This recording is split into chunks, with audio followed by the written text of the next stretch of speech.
A small American paper company seems like a strange place to set a comedy series, yet 17 years on and The Office is still one of the most iconic sitcoms of all time. Today we're breaking down this amazing 9 years of TV and looking at the good, the bad and the ugly of the US Office.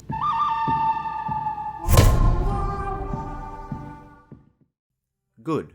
The pranks. Arguably the most recognisable part about The Office are Jim's pranks on Dwight. From the pilot episode we get to see the torment that Jim puts Dwight through. Damn it! Jim! Okay, hold on. Judge is in session. What is the problem here? You put my stuff in Jell-O again! And if it was anybody else, we'd probably feel sorry for them. However, Dwight almost certainly deserves all of it. His arrogance never fails to get under the skin of everyone in the office.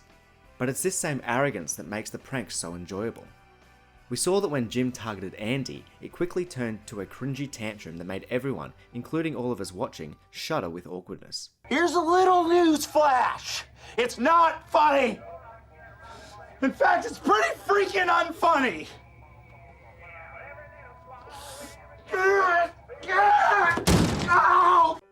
But Dwight not only rolls with these pranks, he fights back against them, most notably with his snowball tirade during the Season 7 Christmas episode.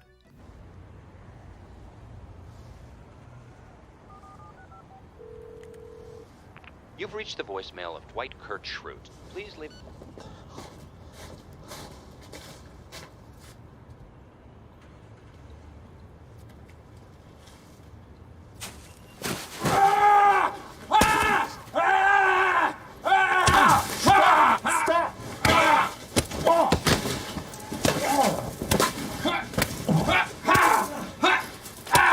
I have no feeling in my fingers or penis, but I think it was worth it. Therefore, instead of thinking about how cruel Jim is, we are waiting for the counterpunch from Dwight. Bad, replacing Michael Scott. Steve Carell was always destined for greater things, and at the end of Season 7, it was finally time to say goodbye to Michael Scott. And as beautiful as his departure was, it left a massive hole to fill for the show's creators, and unfortunately, they failed to fill it.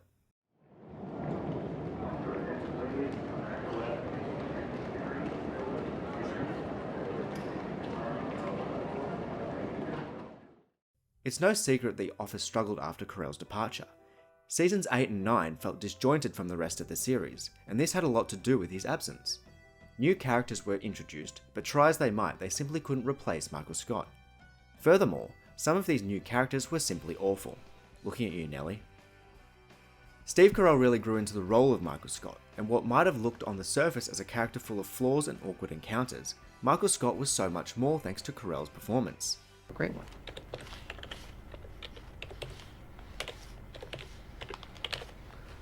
Little kid lover. That way people will know exactly where my priorities are at. And this is what his replacements lacked. The writers lent into these surface traits, but didn't take the time to develop these new characters in a real way, and it definitely showed. Good. Running jokes. From Angela's cats to Michael's character work, The Office is packed with fantastic running gags. Whether it's a whole character or a small one-liner, these jokes make The Office the enjoyable and bingeable series it is.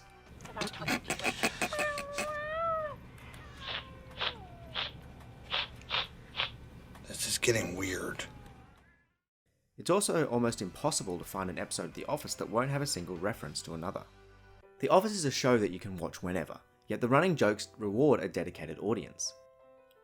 This not only creates earned laughs, but it will keep you coming back, even to hear Michael say, "That's what she said," for the 100th time.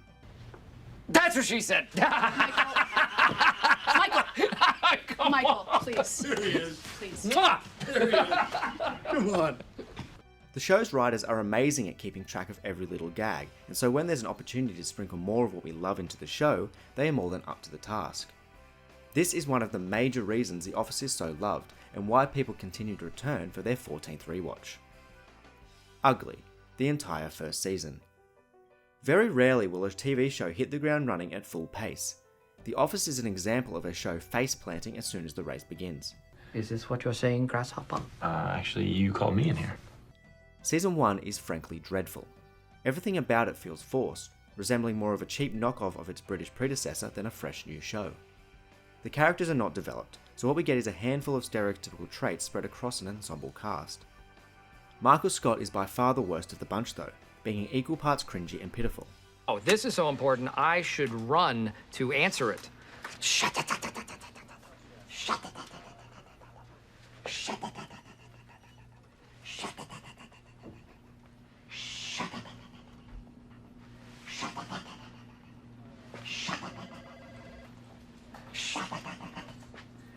Oh, here we go. Here we go.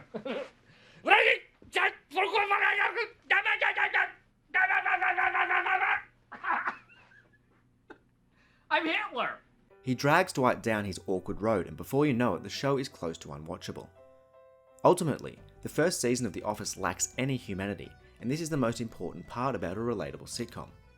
Thankfully, there are just 6 episodes in this first season, and it seems they learned their lesson, but nevertheless, Season 1 is extremely hard to swallow. Good, the ensemble.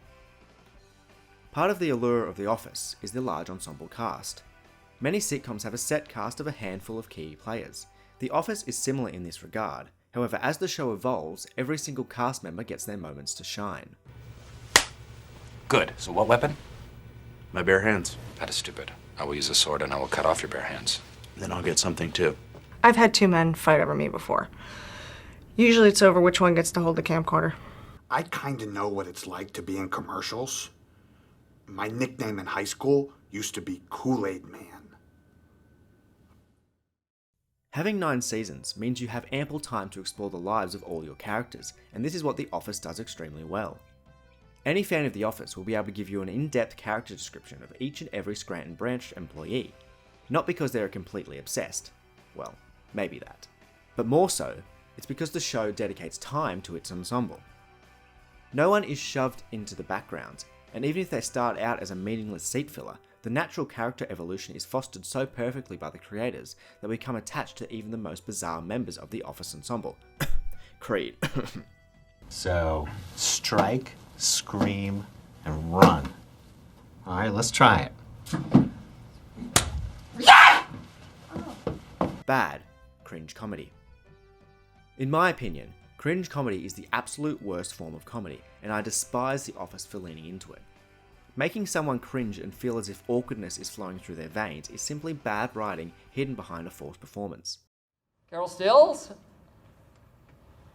I would like you to do me the honor of making me your husband.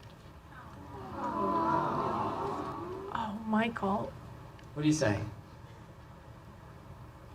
can we talk about this in private? I didn't hear you. Can we talk about this in private? Oh, you gotta be kidding.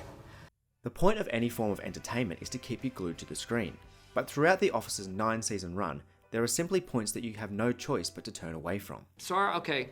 Sar, spacing your name. I'm Zion. I'm Michaela's younger brother. Well, Zion, I am not going to be paying for your tuition. Which brings me to my main point, and that is that I will not be able to pay for anybody's tuition. American sitcoms have a track record of mistaking cringy for funny. The cause quite obviously being TV executives misinterpreting people's awkward laughter for genuine humour and demanding more of the same. Whatever the actual reason though, The Office is constantly hurt by this time and time again.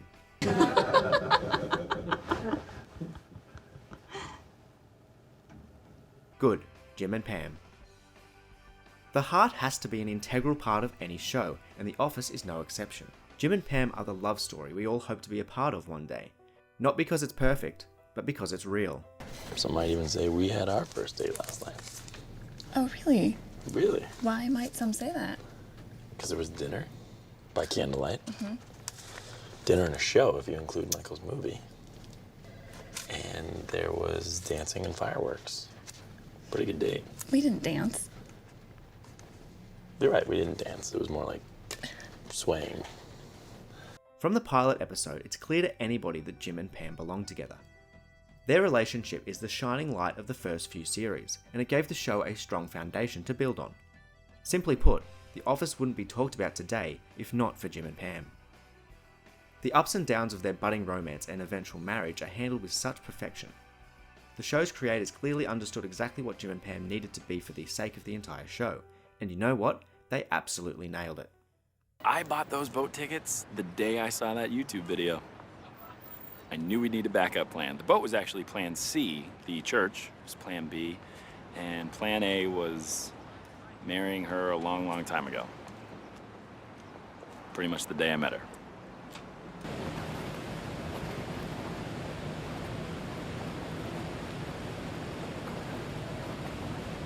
And there it is, the good, the bad, and the ugly of the US office. Did we miss anything? Let us know in the comments. Be sure to like, share, and subscribe, if only to prove to us that we're not stuck in some sort of subscriber/video upload time loop. Thanks for watching, see you next time.